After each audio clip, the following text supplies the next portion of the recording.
الحمد للہ وکفى وسلام علی عباده الذین اصطفى اما بعد اعوذ باللہ من الشیطان الرجیم بسم اللہ الرحمن الرحیم قل یا عبادی الذین اسرفوا علی انفسهم لا تقنطوا من رحمت اللہ ان اللہ یغفر الذنوب جميعا انہ هو الغفور الرحیم صدق اللہ العظیم۔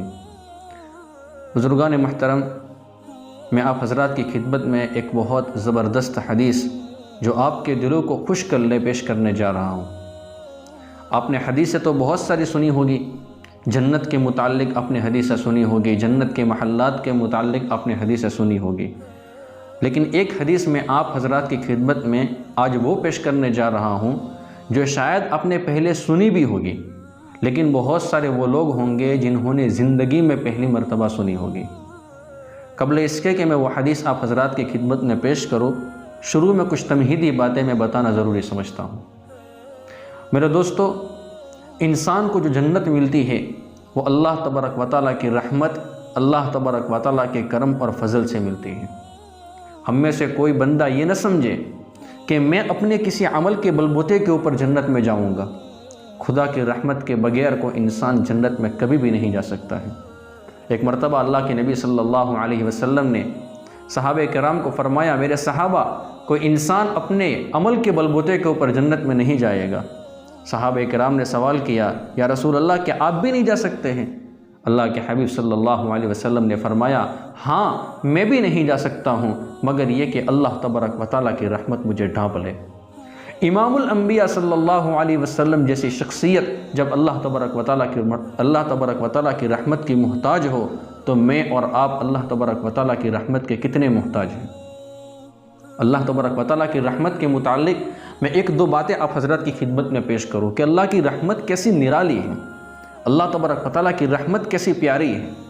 ہم بسا اوقات اللہ تبارک و تعالیٰ کی رحمت کو اپنے گناہوں کے آگے چھوٹا سمجھتے ہیں، اور یہ ہمارا بہت بڑا جرم ہے۔ ہمیں گناہوں سے بچنا چاہیے، اللہ تبارک و تعالیٰ کا خوف ہمارے دل میں رکھنا چاہیے، لیکن کبھی بھی اللہ تبارک و تعالیٰ کی رحمت سے نا امید نہیں ہونا چاہیے۔ میں ایک دو باتیں آپ حضرات کی خدمت میں پیش کروں۔ قرآن کریم اللہ تبارک و تعالیٰ فرماتے ہیں، جو خطبے کے اندر میں نے آیت کریمہ پڑھی، قل یا عبادی الذین اسرفوا علی انفسہم لا تقنطوا من رحمت اللہ۔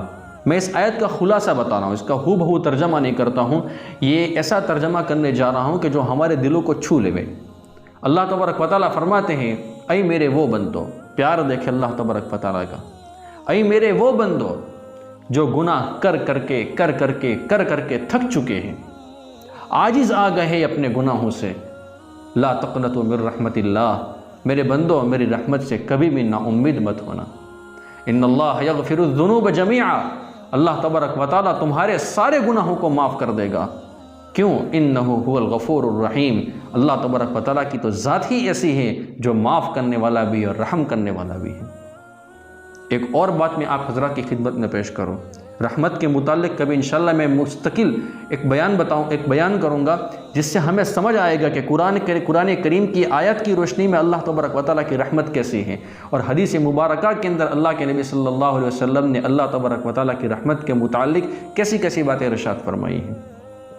میں اور آپ گناہ کرتے ہیں، جب ہم گناہ کرتے ہیں ہم یہ سمجھتے ہیں کہ ہمارے گناہ کے اوپر شاید کوئی گواہ نہیں ہے۔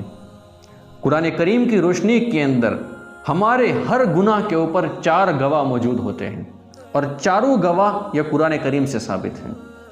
نمبر 1، یومئذ تحدث اخبارہا، میں خلاصہ بتا رہا ہوں، جس زمین پر ہم گناہ کرتے ہیں وہ زمین کا ٹکڑا ہمارے گناہ کے اوپر گواہ ہوتا ہے، پہلا گواہ۔ دوسرا گواہ، ہمارے جسم کے اعضاء حشر کے میدان میں ہمارے گناہوں کے اوپر گواہ ہوتے ہیں۔ قرآن کریم میں اللہ تبارک و تعالیٰ سورہ یاسین میں ارشاد فرماتے ہیں، الیوم نختم علی افواہہم وتکلمنا ایدیہم وتشہد ارجلہم بما کانوا یکسبون۔ اللہ فرماتے ہیں ہم ان کی زبان کے اوپر مہر لگا دیں گے، ان کے منہ کے اوپر مہر لگا دیں گے، اور ان کے ہاتھ ہم سے بات کریں گے کہ ان ہاتھوں کے ذریعے سے تم نے کون کون سے گناہ کیے تھے، اور انسان کے پاؤں گواہ دیں گے کہ اس نے گناہوں کے اوپر یعنی کون سے گناہ کی طرف چلا تھا، اس نے اپنے پاؤں سے کون سے گناہ کیے تھے۔ تو انسان کے اعضاء یہ انسان کے جسم یعنی انسان کے گناہوں کے اوپر گواہ ہوتے ہیں، انسان کے اعضاء انسان کے گناہوں کے اوپر گواہ ہوتے ہیں۔ یہ دوسرا گواہ۔ تیسرا گواہ اللہ تبارک و تعالیٰ فرماتے ہیں وَإِذَا الصُّحُفُ نُشِرَتْ، حشر کے میدان میں جب نامہ اعمال کو کھول دیا جائے گا، اس نامہ اعمال کے اندر ہماری ایک ایک حرکت لکھی ہوئی ہوگی۔ چوتھا گواہ کرامن کاتبین یعلمون ما تفعلون، جو فرشتے ہوتے ہیں نا وہ ہمارے گناہوں کے اوپر گواہ ہوتے ہیں۔ تو 4 گواہ ہمارے گناہوں کے اوپر موجود ہوتے ہیں، لیکن جب بندہ اللہ تبارک و تعالیٰ سے صدق دل سے توبہ کر لیتا ہے، میرے اللہ مجھ سے گناہ ہو گیا ہے، اے اللہ میں نے تیری نافرمانی کر لی ہے، اے اللہ میں عاصی ہوں، میں مجرم ہوں، میرے رب تو میرے گناہوں کو معاف کر لے۔ جب بندہ صدق دل سے اللہ تبارک و تعالیٰ سے معافی مانگتا ہے اور اللہ تبارک و تعالیٰ سے گناہوں کی معافی مانگتا ہے اور کہتا ہے کہ اللہ میں سچی توبہ کرتا ہوں، آئندہ میں کبھی بھی گناہ نہیں کروں گا، اور اس توبہ کے اوپر اس کی کوشش اور اس کی طاقت کے مطابق جمع بھی رہتا ہے کہ میں اللہ تبارک و تعالیٰ کی نافرمانی نہ کروں، جب بندہ سچے دل سے توبہ کرتا ہے، حضرت تھانوی رحمۃ اللہ علیہ نے اپنی کتاب کے اندر ایک حدیث نقل فرمائی ہے، بہت زبردست حدیث ہے۔ حضرت مولانا شاہ محمد حکیم اختر رحمۃ اللہ علیہ نے اپنی کتاب مواعظ درد و محبت جو کتاب ہے نا، اس کے اندر بھی یہ روایت موجود ہے۔ حضرت تھانوی فرماتے ہیں کہ اللہ کے نبی صلی اللہ علیہ وسلم نے ایک حدیث مبارکہ، بہت عجیب و غریب حدیث ہے یہ، اللہ کے نبی صلی اللہ علیہ وسلم نے فرمایا اذا تاب العبد انسى الله الحفظة ذنوبه وانسى ذلك جوارحه ومعالمه من الارض حتى يلقى الله وليس عليه شاهد من الله بذنب، جب بندہ توبہ کر لیتا ہے تو اللہ تعالیٰ اس کے گناہ ملائکہ جو کرامن کاتبین ہیں ان کو بھی بلا دیتا ہے، جن اعضاء سے گناہ کیے ہیں ان اعضاء سے بھی بلا دیتا ہے، جہاں جہاں زمین پر گناہ ہوئے تھے زمین کے نشانات بھی مٹا دیتا ہے، یہاں تک کہ وہ شخص اللہ تبارک و تعالیٰ سے اس حال میں ملے گا کہ اس کے گناہوں کے اوپر کوئی گواہی دینے والا نہ ہوگا۔ یہ اللہ تبارک و تعالیٰ کی کیسی رحمت ہے۔ حضرت تھانوی اس حدیث کو نقل فرماتے ہیں اور پھر فرماتے ہیں کہ اللہ تعالیٰ نے گناہوں کو مٹانے کے لیے ملائکہ کو بھی استعمال نہیں کیا بلکہ اپنی طرف نسبت فرمائی، انص اللہ یعنی اللہ تبارک و تعالیٰ بلا دیتا ہے۔ اس کا راز کیا ہے؟ حضرت تھانوی کے علوم تو آسمان پر پہنچے ہوئے تھے، زبردست بات ارشاد فرمائی، فرمایا تاکہ اللہ تبارک و تعالیٰ نے جو اپنی طرف نسبت فرمائی ہے اور فرشتوں کے ذمے یہ کام نہیں لگایا، کیوں؟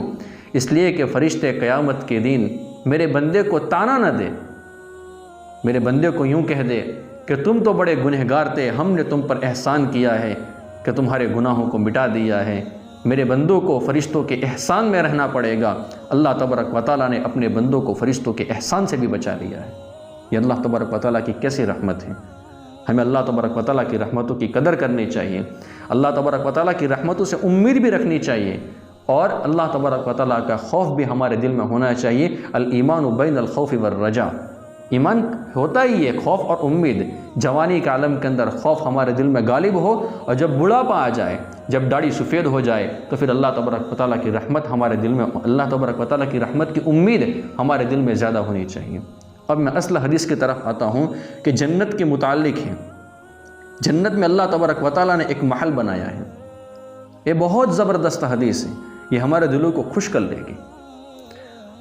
اللہ کے نبی صلی اللہ علیہ وسلم نے فرمایا، راوی حدیث ہے حضرت عمران بن حسین رضی اللہ تعالی عنہ اور حضرت ابو حریرہ رضی اللہ تعالی عنہما، یہ دونوں اس روایت کو نقل فرماتے ہیں کہ اللہ کے نبی صلی اللہ علیہ وسلم نے قرآن کریم کی آیت وَمَسَاكِنَ طَيِّبَةً فِي جَنَّاتِ عَدْنٍ تلاوت فرمائی، اور اس کی تفسیر میں ارشاد فرمایا کہ جنت کے اندر ایک محل ہے، اور وہ محل بھی دنیا کی طرح نہیں بلکہ لؤلؤ کا ہے، جو جنت میں ایک قسم کا موتی ہے، موتی کا ہے، اور اس محل کے اندر 70 یعنی 70 گھر سرخ یاقوت کے ہوں گے۔ سرخ یاقوت ایک قیمتی پتھر ہوگا جنت کا، وہ اللہ تبارک و تعالیٰ ہی بہتر جانتے کہ وہ کتنا قیمتی ہوگا۔ سرخ یاقوت کے ہوں گے،